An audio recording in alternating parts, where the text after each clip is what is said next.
ఆనందంగా ఉందండి ఈ రోజున ఉగాది సందర్భంగా నాకే కాదు ఈ రాష్ట్రంలో ఉన్నటువంటి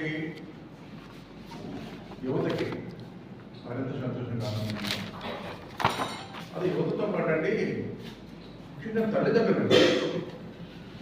తల్లిదండ్రులు సంతోషిస్తారని ఆనందిస్తారని కోరుకుంటూ.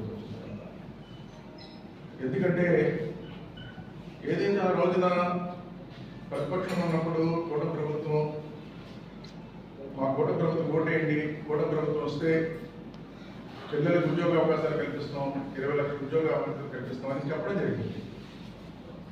ఆ చెప్పిన మాట ప్రభుత్వం వచ్చిన తర్వాత నెరవేర్చుకుంటూ వస్తుంటే ఒక్కొక్కటి మెగా డిఎస్సీ కానీ కానిస్టేబుల్ ఉద్యోగాలు కానీ అదేవిధంగా అనేక రకాల ఉద్యోగ అవకాశాలు కల్పించినప్పుడు వాళ్ళకి ఉద్యోగాలు వచ్చినప్పుడు అండి మా దగ్గరికి వచ్చి ఆ పిల్లలు ఉద్యోగం వచ్చిన తర్వాత ఓకేలు స్వీట్ బాక్స్ పట్టుకుని వచ్చి సంతోషాన్ని ఆనందాన్ని వ్యక్తం చేస్తూ ప్రభుత్వానికి కృతజ్ఞత తిరిగి వస్తుంది.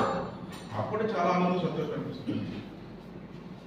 ఆ విధంగా పిల్లల తల్లిదండ్రుల్లో ఆనందం సంతోషం. ఎన్నో సంవత్సరాలుగా మీ ఉద్యోగం కోసం ఎదురు చూస్తున్నాం, ఈరోజు మీకు కూడా ప్రభుత్వం వచ్చిన తర్వాత ఈ ఉద్యోగం వచ్చిందని చెప్పండి కళ్ళలో ఆనందం చూడాలని తల్లిదండ్రులు పిల్లల కదా తల్లిదండ్రులతో సావచ్చారు మా దగ్గరికి. ఆ విధంగా ఆనందం సంతోషం. ఉగాది సందర్భంగా ఈరోజు 10,060 ఉద్యోగాలు మళ్ళీ అవకాశాలు కల్పిస్తున్నారు.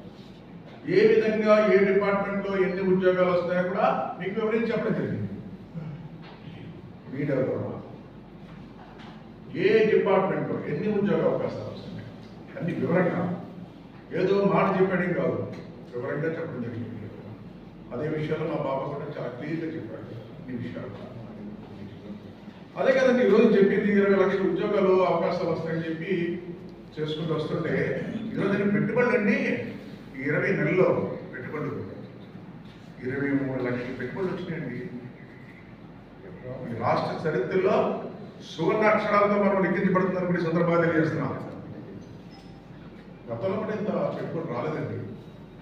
గతంలో కూడా ముఖ్యమంత్రిగా పనిచేశారు చంద్రబాబు నాయుడు గారు, అప్పుడు కూడా ఇంత పెట్టుబడి రాలేదండి. ఈరోజు 23 లక్షల కోట్ల పెట్టుబడులు వచ్చినాయి. 23 లక్షల పెట్టుబడులు 20 లక్షల ఉద్యోగాలు, 25 లక్షల ఉద్యోగాలు వస్తున్నాయండి. 20 కాదండి 25 లక్షల ఉద్యోగాలు. ఎంత రికార్డెడ్గా ఏ కంపెనీ వస్తే ఆ కంపెనీ ద్వారా ఎన్ని ఉద్యోగాలు వస్తాయో రికార్డ్ చేస్తున్నారన్నీ కూడా. ఏదో ఫేక్గా చెప్పడం మాట చెప్పడం కాదు, ఈ ప్రజలకి వైట్ పేపర్ రిలీజ్ చేస్తున్నారు ఈ ప్రభుత్వం. చూడండి మీరు మీ ద్వారా, ఎవరి ద్వారా? మీ ద్వారానే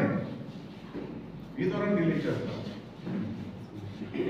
ఈరోజు అంత చేస్తున్నప్పుడు కూడా విమర్శన చేస్తున్నారు.